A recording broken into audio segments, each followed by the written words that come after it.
What's up, guys? Today's topic is going to be about money because it's usually a pretty sensitive topic for a lot of people. They don't like to talk about money at all because, and obviously it's a topic that you could you could go down a million different rabbit holes with it as well. So what the topic really is of today is that the size of your income doesn't matter. And a lot of people are like, yeah, okay, Steve, like obviously people who make multiple six figures per year are going to do better than people who only make like maybe $30,000 or $40,000 a year. And it's like, okay, that might be true on the surface, but it's not really about the actual size of the income. It's actually totally about how you spend it. For example, I have a lot of people who okay, I'll tell you a story. Like I have a friend, I don't want to give away like names or anything, but like there are multiple friends and family members that I can think of off the top of my head that earn well over $10,000 a month, and they are still broke. They have no money whatsoever. Their net worth is crap. Their debt is high. They're not investing in anything on a consistent basis. They party on weekends. It doesn't matter what what they're making.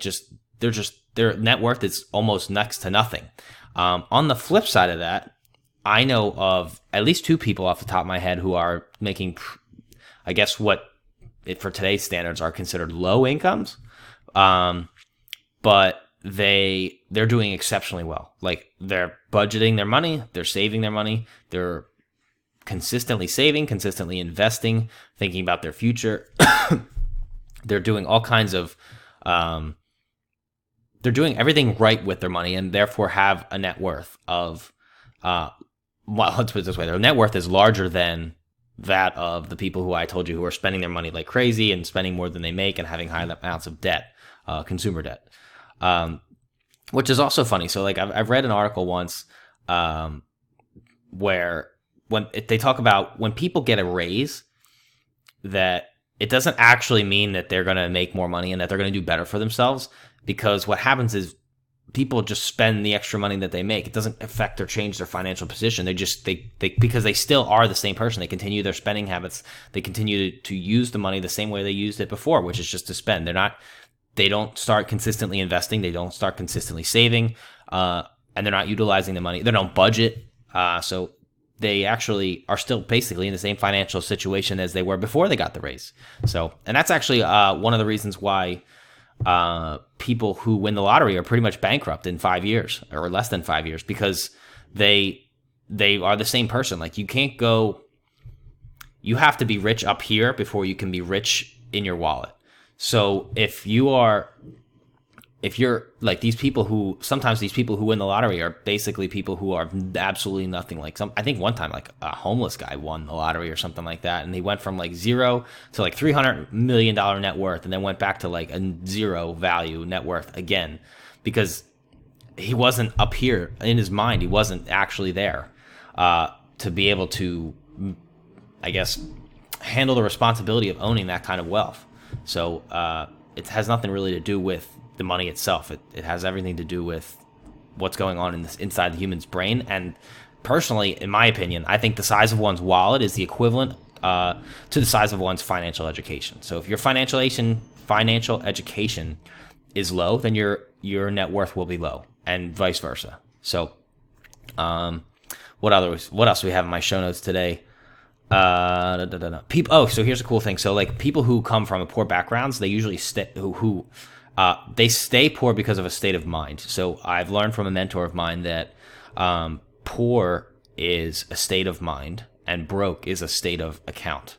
So you can be financially rich and mentally poor, and you can be mentally rich and financially poor. So, or financially broke.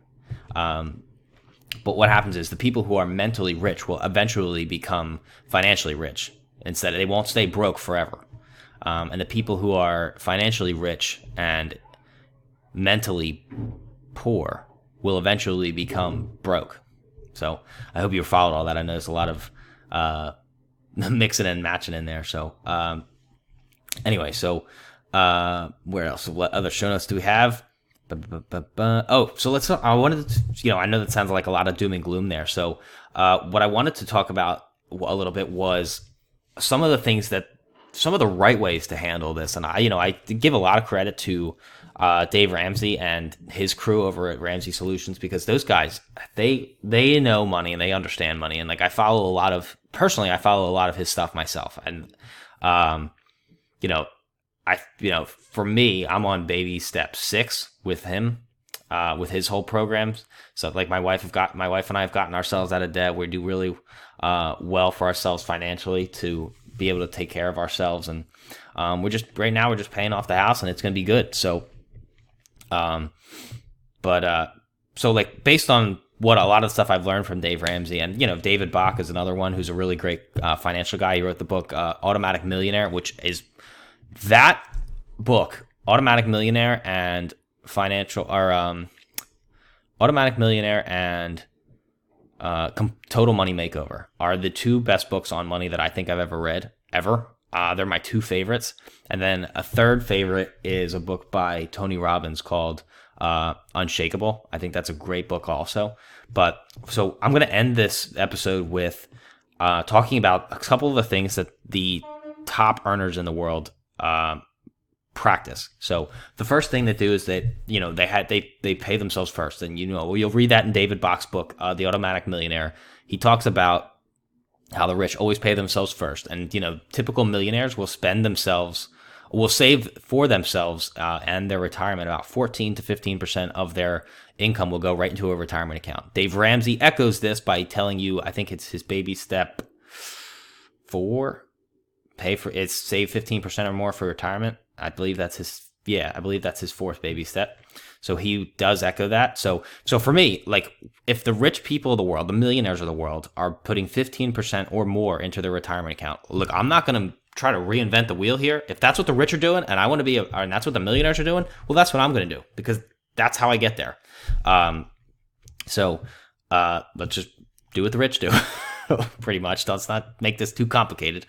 So another thing is they do have a 6 months or more emergency fund set up. So they have, both in their personal and in their business accounts, they'll have 6 months, because you need that buffer for the rainy days in life. Well, what happens if the income stops? What, can you handle yourself for the next 5-6 months without an income, or is everything going to go dry up and you're going to be screwed?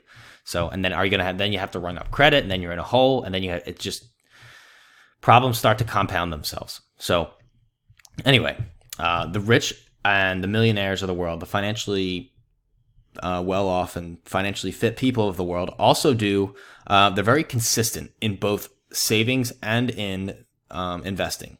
And I want to echo that from David Bach's book, Automatic Millionaire. And because being consistent is almost impossible. Like, human behavior doesn't allow for it to be that consistent. I mean, to be that consistent over a period of 40 years, it's very, very, very, very difficult and almost impossible. Because life happens, we got stuff going on. So what David Bach does to overcome this is he recommends putting everything on autopilot, hence the name of the book, Automatic Millionaire. You basically become a millionaire by automating everything within your personal finances. And I think that's really awesome. So like for me, like I have an automatic withdrawal from my business bank account into a investment account. My business invests every month. My personal bank account does the same. And everything is automatic. I don't have to think about stuff. It just happens. Just automatic withdrawal, automatic buying into the stock market or investing in something, or automatic savings over here. Like, everything is happening by itself every month. I don't have to think about it. And that really helps. Like I said, automating the process makes it very easy, so you don't have to think about being consistent. It just does it for you. And then after a while, compound interest begins to take over. Like the compounding effect starts to take over, and that's when stuff starts to get really awesome for you. Because you start to see the numbers get really big, really fast. And then the last thing they do is they refuse to go into large amounts of bad debt. So like, as a real estate agent, obviously, we love to buy real estate. We love to have, leverage this, refinance our house to get another property, blah, blah, blah. We're always trying to do that. So like, a certain amount of real estate debt is not bad. Like, I'm not going to, but to be honest with you, I like to have things totally paid off.